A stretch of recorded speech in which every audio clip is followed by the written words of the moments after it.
कि आप लोग देख रहे हो कि इस समय देश में क्या माहौल है, इलेक्शन का माहौल है और कोई भी ज्यादा चिंता की बात नहीं। 5 साल में एक त्योहार के जैसे आता है, तो उम्मीद करता हूं आप लोग सारे अपने वोट राइट का अधिकार प्रयोग करेंगे ताकि एक सुचारू रूप से चलने वाली सुव्यवस्थित सरकार का गठन हो सके और वो अगले 5 साल के लिए हमारे देश के विकास के लिए, हमारे युवाओं के रोजगार के लिए अपना निर्णय ले सके।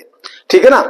और इसके बाद में और ज्यादा ना चर्चा करते हुए, आज है संडे के दिन हम कई सारी क्यूरीज को लेते हैं, जिनमें आज हम 3 क्यूरीज को लेंगे। सबसे पहली क्यूरी है हमारे मासूम से व्यूअर सेंट पॉल जी की।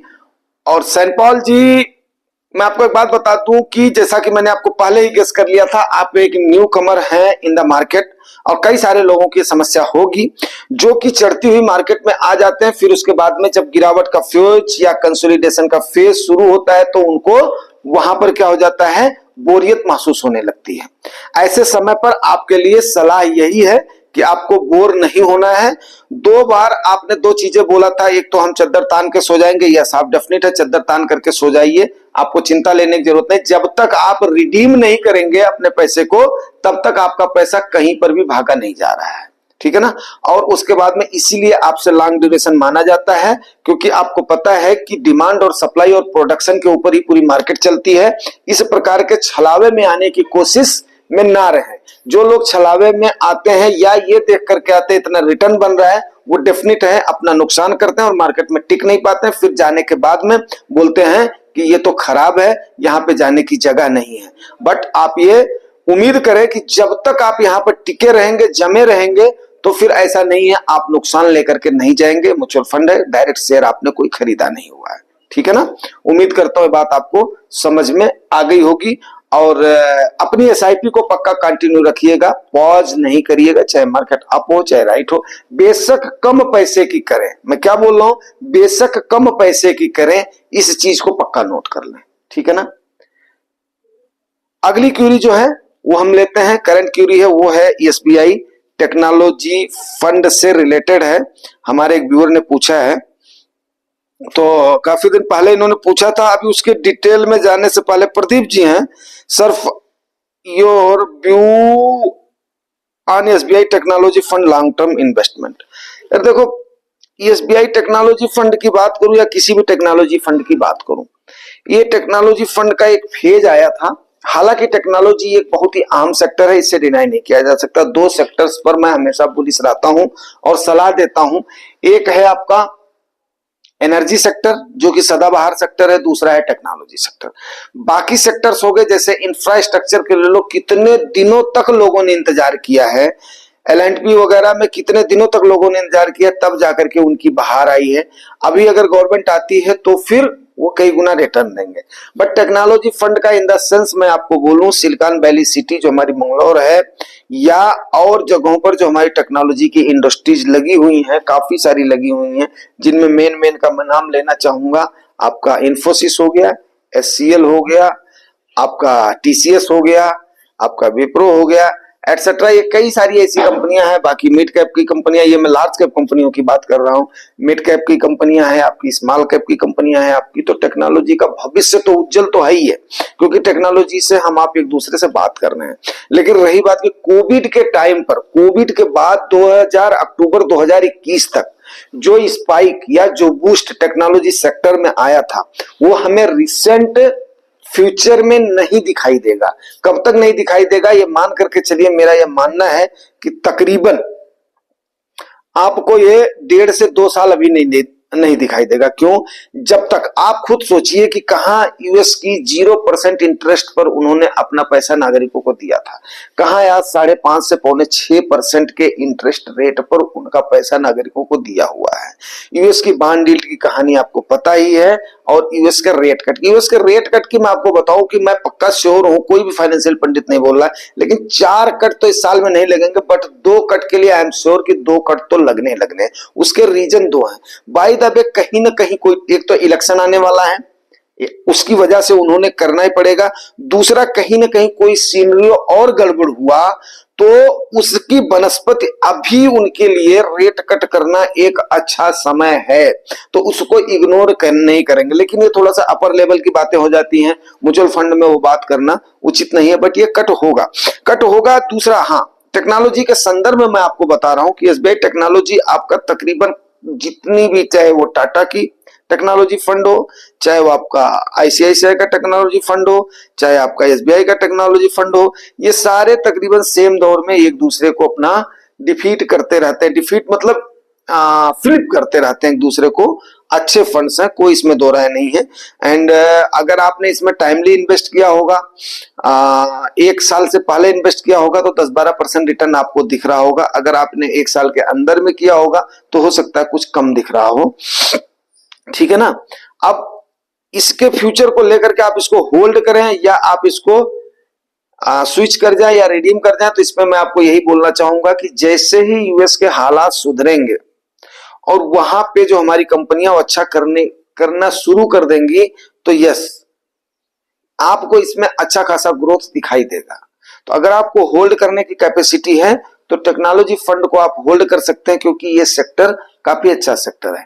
बट जैसा कि मैं आपको कई बार बता चुका हूं और अभी भी बताता हूं, स्टैंडर्ड फार्मूला है 5% या 10% से ज्यादा कभी भी सेक्टर फंड में, सेक्टोरल फंड में नहीं होना चाहिए। एक टाइप के सेक्टोरल फंड में ओनली द 5% आपका एलोकेशन होना चाहिए, नहीं तो आपके आ जाएंगे, प्रेशर में आ जाएंगे। हाँ, रही बात एसबीआई टेक्नोलॉजी फंड का, तो प्रदीप जी आप इसको होल्ड कर सकते हैं, कोई भी इसमें संदेह वाली बात नहीं है। लेकिन यही है कि मिनिमम आप 2 से 3 साल मान करके चलिए, क्योंकि आपने काफी टाइम लोगों ने होल्ड कर दिया। 2021 के बाद से कोई खास ग्रोथ ये नहीं दिखा पाया है। 37, अगर मैं ये आईटी सेक्टर की बात करूं तो इसका जो इंडेक्स है वो देखिए 38,000 से फिसल करके फिर अभी 37-38 से फिसल करके फिर अभी 33 पर ही है। तो 25-26 से लेकर के जो 37 के बीच में ये फ्लक्चुएट करता रहा है। पिछले मैं 2 साल से इसको देख रहा हूँ, क्योंकि टेक्नोलॉजी सेक्टर को मैं भी होल्ड कर रहा हूँ, टेक्नोलॉजी के उसमें मैं भी बुलिश हूँ, लेकिन मेरा ओनली वही 5% से 10% ज्यादा मेरा किसी भी सेक्टर में नहीं है। 2 ही सेक्टर में होल्ड कर रहा हूँ, एनर्जी और आपका टेक्नोलॉजी सेक्टर, और इसको लेकर के मैं काफी आसान्वित हूँ, इसलिए मैंने आपको काफी अच्छे से समझाने की कोशिश किया है। अगर आपको कोई और क्यूरी है तो उसको बताने की कोशिश करें या डाउट है। दूसरा है हमारे हेमंत कुमार सिन्हा जी, काफी सुलझे हुए, एंड इनके बारे में ये जाना जाता है, जहां तक मैं जानता हूं, कि ये लोग जो है अपने अपने पेन की, मतलब पेन की कमाई खाते हैं, मतलब जो बुद्धिजीवी वर्ग होते हैं ये। तो अगर इन्होंने कोई सवाल किया है तो उसको अच्छे से बताना हमारा फर्ज बनता है। हेमंत कुमार सिन्हा जी ने क्या बोला है वो मैं आपको बताता हूं। इन्होंने बोला है कि how to stop regular SIP without consent mutual fund agent. बड़ा अच्छा सवाल है और जन जन के काम आने वाला सवाल है। देखिए, एजेंट के माध्यम से ही लोग आते हैं, लेकिन जब उनको पता चलता है, यस, अब हम एजेंट का मतलब उनको फाइनेंशियल एडवाइजर कंसीडर करते हैं, लेकिन वो क्या है, हमें कई बार ऐसा फंड बता देते हैं जिसमें उनका कमीशन ज्यादा होता है। उसमें भी ऐतराज नहीं होता इन्वेस्टर को, अगर वो टाइम टू टाइम उनको एडवाइज करते रहें कि यार आप लमसम कब कर लो, या आप अपनी एसआईपी को इंक्रीज कब कर दो, या आप अगर ये फंड आपका अच्छा नहीं परफॉर्म कर रहा है तो उसके बाद में चर्निंग कैसे कर लो। हालांकि फंड परफॉर्मेंस के मैं बिल्कुल उसको चर्निंग के अगेंस्ट हूं, क्योंकि फंड जो होता है, म्यूचुअल फंड, फंड मैनेजर सारे होता है, आपने चूज करते समय फंड को सोच लेना चाहिए। फिर भी अगर आपको लगता है कि यस, मुझे उस समय जानकारी का अभाव था और हमने फंड को चूज नहीं किया, अगर आप जुआई टॉक से नहीं जुड़े थे, तो हो सकता है उस समय आपको डिसीजन लेने में मिस्टेक हुई हो। रही बात, अब बात कर लेते हैं कि रेगुलर से स्विच कैसे करें। देखिए, रेगुलर से स्विच करने के लिए बड़ा सिंपल सा सवाल है, बड़ा सिंपल सा स्टेप है, कोई इसमें रॉकेट साइंस नहीं है। आप अपना फोन यूज कर रहे हैं, आप अपने फोन से ही टक से इसको कर सकते हैं, कोई भी इसमें दो राय नहीं है, ठीक है ना। किसी भी कंपनी का फंड हो, किसी भी एमसी का फंड हो, आप आराम से उसको स्विच कर सकते हैं, कोई भी दो राय नहीं है, ठीक है ना। मैं आपको बता देता हूं, लेकिन उससे पहले सावधानी आपको बताऊं। सबसे पहले, जैसा कि सिन्हा जी आप जानते हैं कि आपका हर एसआईपी फ्रेश इन्वेस्टमेंट मानी जाती है, ठीक है ना। तो अगर आपके किसी भी फंड का साल भर नहीं हुआ है तो आपका स्विच करने का मतलब है कि आपके ऊपर एग्जिट लोड लग जाएगा, नंबर 1। दूसरा जो भी आपका गेन अगर हुआ है उस एक साल के अंदर में, तो आपको शॉर्ट टर्म कैपिटल गेन लग जाएगा। तो ये थोड़ा सा क्या होता है, भारी पड़ जाता है स्विच करते समय। इसीलिए तकरीबन ब्रोकर से सोचते हैं कि अगर हमने एक बार इसको फंसा दिया तो वहां पर ये अटक जाएगा, इन चीजों को कंसीडर करेगा, ये बताना हमें बहुत जरूरी है। दूसरा, स्विच जो है ना, स्विच का वर्ड जो है, आपका स्विच तो हो जाता है फंड, लेकिन वो माना जाता है एज ए रिडेम्पशन ही माना जाता है। तो रिडेम्पशन और स्विच को आप सेम समझ सकते हैं, ठीक है ना। तो अभी आप इसको करने के लिए मैं आपको बताता हूं, ये आपकी सावधानियां थी, इन 3 सावधानियों को करना। इन सावधानियों के तोड़ भी मैं आपको बता रहा हूं। सबसे पहले आप जिसका भी फंड है उस एएमसी की वेबसाइट में जाएंगे आप, ठीक है ना, क्योंकि उसका मालिक कौन है, एएमसी है। वहां पर आपको जैसे ही लेफ्ट साइड में देखेंगे, वहां पर आपको कई सारे ऑप्शंस आ जाएंगे, ठीक है ना। उसमें आपको 4 वर्ड याद रखिएगा, वहां पर कई 4 वर्ड्स आएंगे। इन 4 वर्ड्स को आप याद रखेंगे। स्विच का वर्ड आएगा, रिडीम का वर्ड आएगा, एसटीपी का वर्ड आएगा, एसडब्ल्यूपी का वर्ड आएगा। जो आप करना चाहते हैं उसको आप आराम से कर सकते हैं, ठीक है ना। अब आपने जैसे जिस फंड में स्विच करना है, और दूसरी चीज मैं आपको बता दूं, अगर एक एएमसी का जिसका रेगुलर प्लान है, ठीक है ना, उस रेगुलर प्लान से आप उसी ही एएमसी के फंड में स्विच कर सकते हैं, किसी भी टाइप के फंड में स्विच कर सकते हैं, बशर्ते उस फंड में आपको ऑप्शन हो कि यस आप इसमें जा सकते हैं, वो आपको लमसम अलाउ कर रहा हो तो। अब जैसे एसबीआई का मैं स्मॉल कैप ले लूं, किसी फंड से अगर आप उसमें स्विच करना चाहेंगे, स्विच का मतलब क्या होता है, आप लमसम इन्वेस्टमेंट वहां से उठा करके वहां डाल रहे हैं। तो अगर आप एसबीआई का स्मॉल कैप में अगर आप चाहें कि मैं उसके अंदर स्विच कर जाऊं, तो लमसम वहां पर अलाउ नहीं है। वहां पर अलाउ क्या है आपका, एसआईपी अलाउ है, तो वहां पर दिक्कत हो जाएगी। बाकी किसी भी फंड में जिसमें लमसम अलाउड है आप आराम से कर सकते हैं। नंबर 2। तीसरी बात मैं आपको बताना चाहूंगा कि जैसे आप वहां पर गए, आपने स्विच का ऑप्शन लिया, तो उतना ही पैसा आप स्विच करें, उतना ही पैसा आप स्विच करें जिसका 1 साल हो गया है, और बाकी को आप क्या करें, स्टॉप कर दें।